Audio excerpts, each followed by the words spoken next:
Can you believe in one Borescope now? You can get a 360-degree articulating camera with a 5-inch viewing screen that's 1080p. The inspection light camera itself has 6 lights. The cable's only 6.2 millimeters, so it can fit in some really small crevices. With that 360-degree articulation, there's almost an endless view that you could get without having to work hard to see it. The cable itself is even IP65 waterproof. It has 3x zoom. Let's get this thing unpacked and try it out. This is like medical quality in your hand for a couple $100, plus there's a big coupon on the Amazon link. You got to check this out. As you look over some of these features quick, we want to give a special shout out to our tool sponsor, Jeseral. They were our official Borescope tool of the How to Wrench and Tools Wrench Shop in 2024. We loved their product so much when they reached out in 2025 with this new model. We didn't hesitate for a second. And after getting it, boy, they came into 2025 swinging. This thing is feature rich. Let's go. Nothing to take away from the old units that we've had. They have been doing nothing but serving us great, but wow, technology advances. Before I go into these individually, I wanted you to see them side by side and really see what the differences are. So the new one on the left has more of a joystick style lever. Once you insert the Borescope into whatever you're looking at, you can really just use the joystick lever to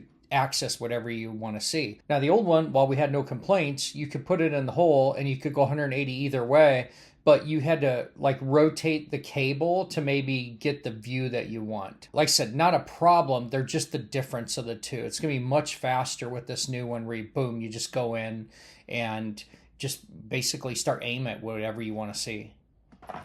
Wouldn't ask for anything more. And then they send us this thing. The first thing I'll say is how flexible the camera cable is. That's going to allow me to get into places easier. The same 6.2 on the spec, but I liked this one. So I'm just going to have to use it to see what I think, but definitely can really get into some tight areas as you kind of wiggle up through. This might have been nice on that video that I did going up into an airbox. So being super flexible like that. Comes with the usuals, comes with a manual, super nice case. Obviously you could get rid of this foam. It's more of a shipping foam, but it's not bothering me right now, so I'm gonna leave it in there. Comes with a manual, of course, some certification, cleaning cloth, USB drive to immediately run to your computer, charging cable, and a cable to go from, where did I see that? This one's new. This cable is going to, so this will be interesting. The molding on this case is out of this world. I mean, it is just exactly precise. Let's see. Let's get this baby in there. Nice. Okay, if you remember before, this one just mounted, and then the model before this one, you would take this and then clip it in. I use one like that similar at work, and I like them all for different reasons, but let's go ahead here. Let's have the thrill of pulling off the sheet. And then what we have now is from the wand, we've got a USB. And then I tried this when I went to charge it. Come on. And there's 2 USB ports. So there's a charge port and then the port for the camera. So I guess what we'll do is we'll just go in the lower one first. Let's go ahead and power this on. Okay, all right. Hey, there I am. The thing that I noticed right away is it's really nice to not bump the record button. So this is a little more protected. I like that. And then let's see how this light feature, oh, that pushes, has like a downward motion here. Off, 1, 2, 3. So 3 different light positions. I'm gonna be on full bright. But here's what's different about the new model, my friends. 2025, they're gonna blow us away. On this one, we have full articulation wherever we want to go. So now we don't have to be so intentional when we go in the hole, because we're just going to be able to get this thing wherever we want. And then we still have that, let me go here. We still have that full bend, look how tight that'll go. It's literally going beyond itself. Look at that. It's shooting along the side and back. You can imagine what a great view that's going to get. I'm going to go ahead here. Stop taking that video. Let's see what happens when I just click this, you know, one time, for example. I could hear it like a shutter, like taking pictures here. See if you can hear that.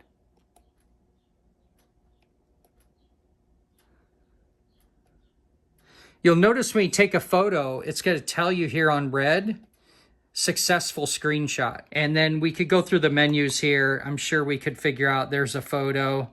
Let's these are all different photos I took. You could see them going back and forth. Let's go back to that one video. I'll play that video. I would go, okay. It's playing the video. You could see the pause button there. If I hit okay again, it's going to shut that video off. That'd be a way for you to know that you hit it correctly. There's another JPEG. So I want to get out of there. I want to go back to live action here. Okay, there I am. Let's go get inside this gas tank and see how bad it is. Wow. The acetone is helping. I'm trying to remove the liner on this, and this tank is in such bad shape from somebody putting a liner on that didn't stick. You know, it's just a bummer when they put these liners in and they don't get them dry, typically is what the problem is. It makes a mess for the rest of us. Take a look at this chunk that broke loose. They must have not poured out the excess liner. And I'm going to go ahead here and use a grab tool at the same time as the Borescope to get it out. How cool is that? This thing was so big I had to carefully break it into pieces without creating any dents in the tank. This is by far the hardest one I've ever done. I have no idea to know what brand liner this is or if it was OEM, but it surely clogged up that fuel filter. Photos of when I diagnosed this to begin with, how bad the fuel valve was plugged up. This caused them to break down on the side of the road, actually. I got some more work to do to try and get this old liner off before I put the new one on. What a super pain. Serious thing, if you have anything flaking on there, it's not going to do what it's supposed to do. I want to show you with a little practice how controllable this joystick is. So once I get stabilized here, you're going to see I'm able to come up along, make little micro adjustments. A little more adjustment. And I can follow that pipe all the way to the top. I'm looking back at myself. I mean, that joystick is awesome. I'm actually going to do a full video on this because it's so impactful on how Borescope save you a bunch of money. But for this video, let's just look at the quality. So I went into this cam case area that you would otherwise not be able to access. Let me get flipped around.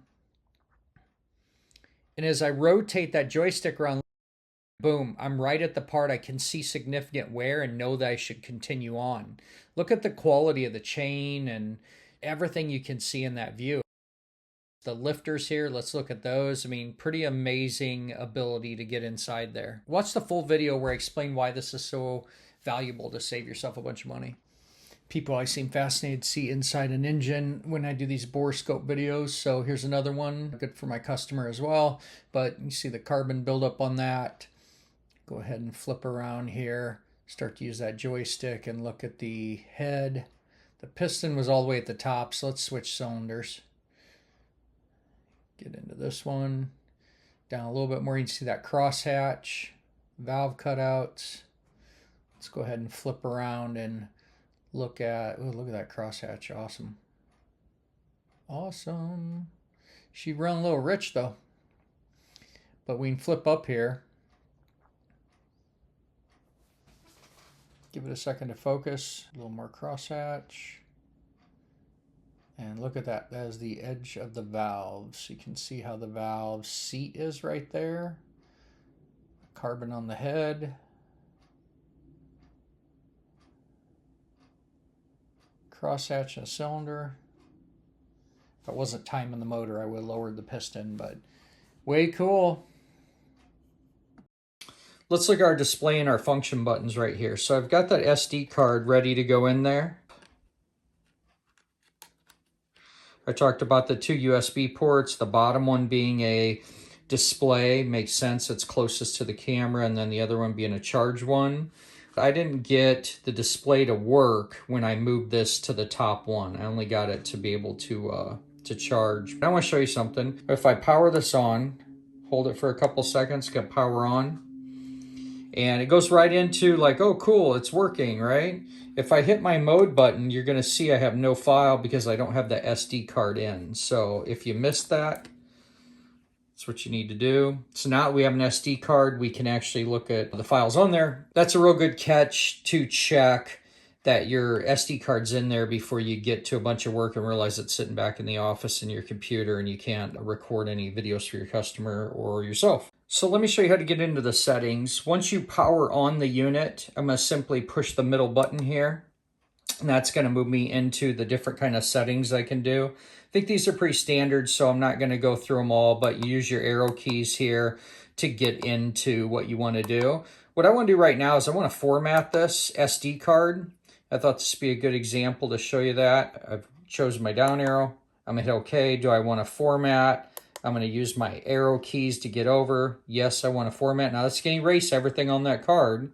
I'm going to hit OK. Get back out of there, put it back to just the nominal display mode. And if I go into mode, you're going to see I have no files anymore. So that is how you format your card. I recommend that you format that card before you ever start using it, especially if it was a used card, because things could just not work and you'd miss all the footage that you intended to get. So format your card first, use it, and then once you've transferred those files, I like to just get rid of them. I don't know how many videos you could put on a 32 gig. I think it's going to be quite a few, but to me, my workflow is once I transfer them, I'm just done with them and I get rid of them. All right, I want to go back to using the Borescope, hit the center here, and I can be back in shape to go back and start using my tool. Now, if I go back to this mode, you could start to see there's some files. If I hit this arrow key, you're going to see I could trigger through those different files, right? Once I'm on a video, you actually got to come over to OK to play it. And you'll see that goes to a play button instead of it seems like you want to hit this middle button, but if I do that, it's just going to move me back to being able to use the Borescope. So I would need to be here. I would hit OK. I could go ahead and watch this. I don't have to pull the SD card out and go to a computer. You can see the timer's going. It's moving on its own. To stop that, I can just hit OK again.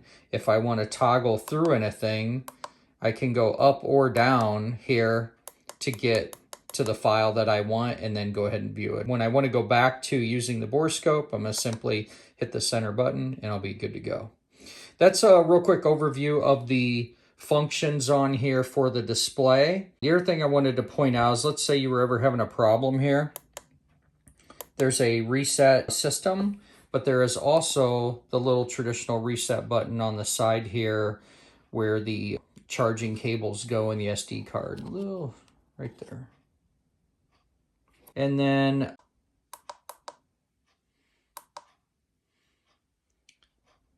another couple of cool features that you got the ability to do the date and time. And what you want to do here is you'll just keep, once you're on that, you can hit the arrow keys up and down to get it. And then just toggle OK to go to next, go to next, go to next, go to next, go to next, go here.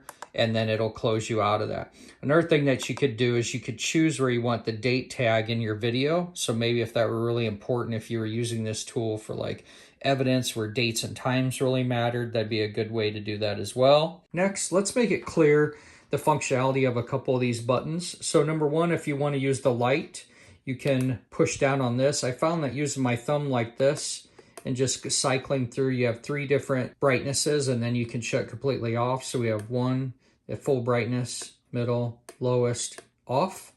That's how that's accomplished. Let me show you the differences between taking a still photo or a screen recording. For still photos, you're going to just tap that trigger and then the display screen will show successful operation and give a slight audible click. And a long hold will turn on the video. And then you'll see a timer starting at the top. To shut off the video, I just tap at one time and the video will shut off. All right, my friends, there you have it. There's our full feature intro of the 2025 Jeseral 360-degree articulating borescope. We got purchase links below. We will be making more with this like we always do each year, but we want to appreciate Jeseral for teaming up with How to Wrench and Tools to Wrench. Don't forget to click that $95 coupon and get one of these in your toolbox. We are loving ours. Make it a great day, and as always, like, share, subscribe, and keep wrenching.